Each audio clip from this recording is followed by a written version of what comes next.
Dear Prudence, the second track on the White Album, was recorded over 3 days at the end of August 1968.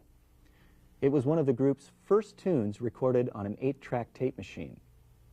This tune is in drop D tuning, which means that your low E string is dropped one whole step to D. Here it is for you to tune up to.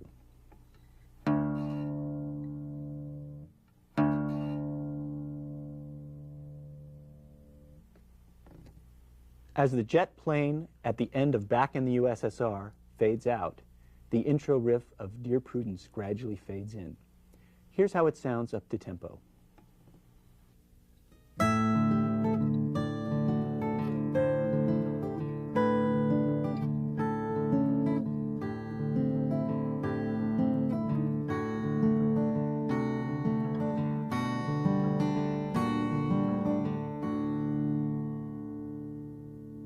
This song makes great use of a technique called Travis picking, a type of alternating bass finger picking popularized by country guitar legend Merle Travis.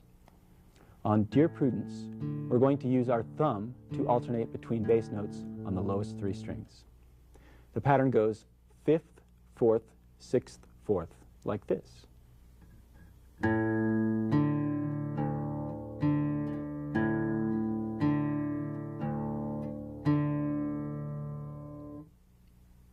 Now add in the syncopated melody notes with your other fingers.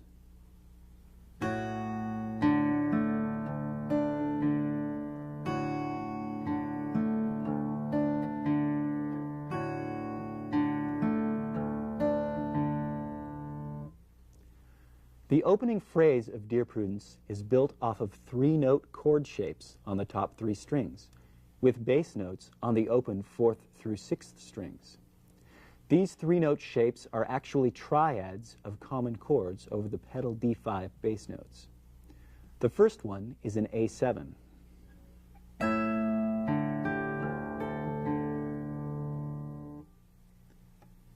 Followed by D, then slide down to C,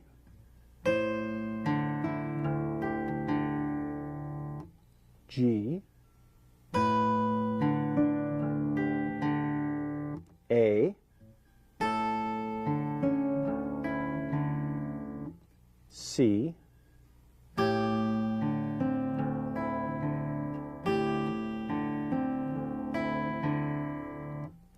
and finish with an open position D chord.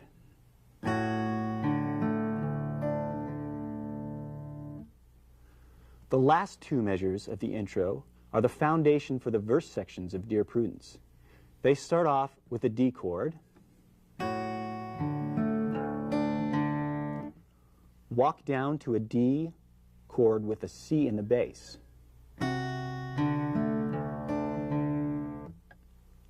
shift your index finger off the 3rd string and walk down to a G major 7 chord with a B in the bass. And then stretch your index finger over to grab this chord, a G minor major 7 with a B flat note in the bass.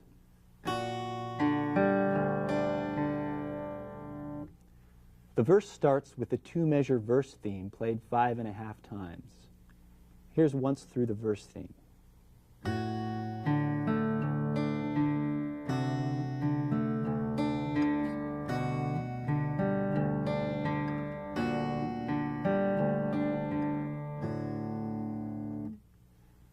It moves then to a C chord after 5.5 cycles through that theme, and then a G chord on the top 4 strings, like this.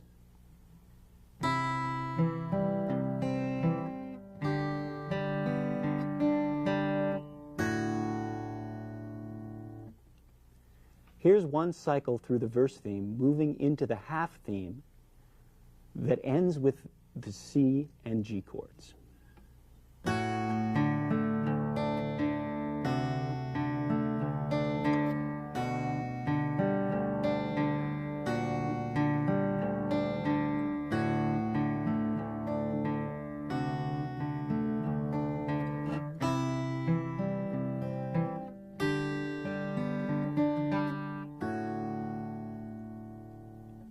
Now let's move on to the bridge section, which sounds like this.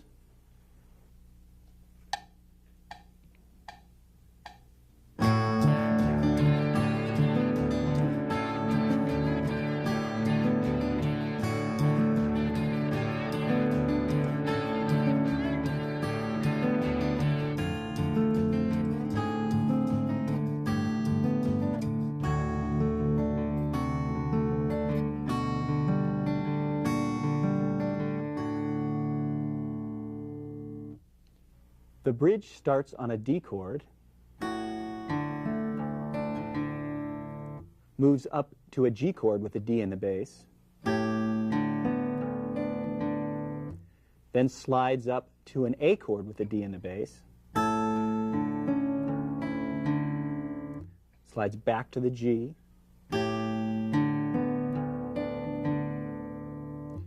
this two-measure phrase also precedes the bridge, being played under the last two measures of the second verse.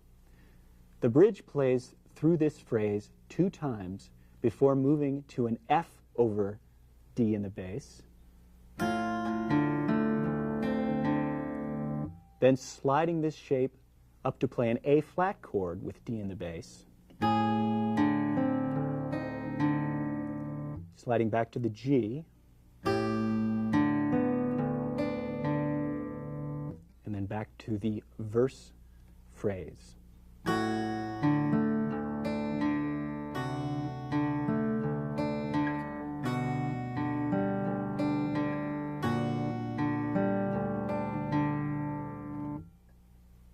After the third verse, the song takes a turn into a sort of improvised fourth verse, and the guitar starts strumming through the progression.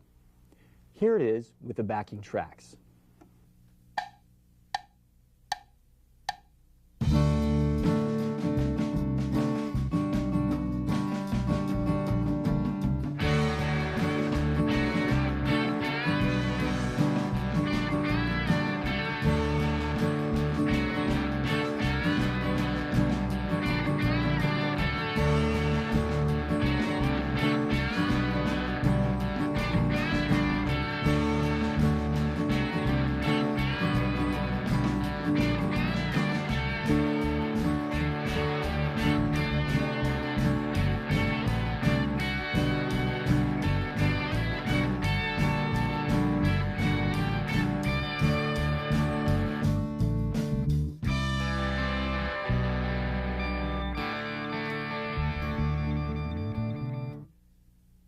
Let's try strumming through the first 2 measures. Notice how the upstrokes on some of the offbeats create the distinctive rhythm of this part.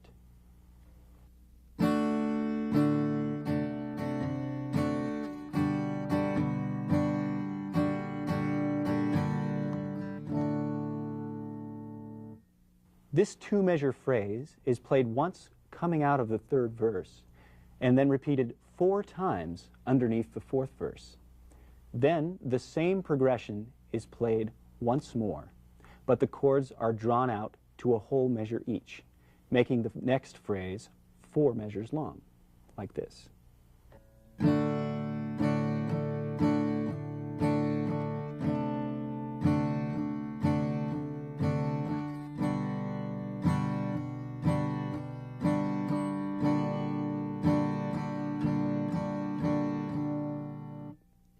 Here, you resolve to the D for 1 measure, and then break into fingerpicking again, playing a variation on the ending of the first verse.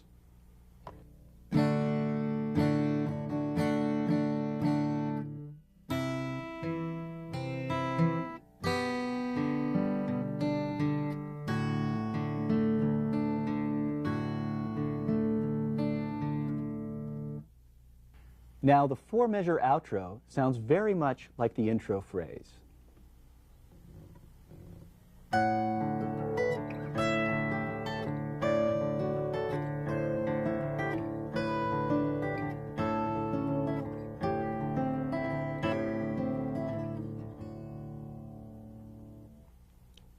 There are only a few minor differences here. You'll notice that we started out 2 frets higher, playing that A7 up at the 12th fret. forming a D6 chord. This chord is probably played at the beginning, but the recording doesn't fade in quickly enough to hear it. Everything repeats similarly from this point until you reach the C chord, at which point you play a little variation by taking your index finger off the first string, plucking the open E, and then hammering back on with your index finger, like that.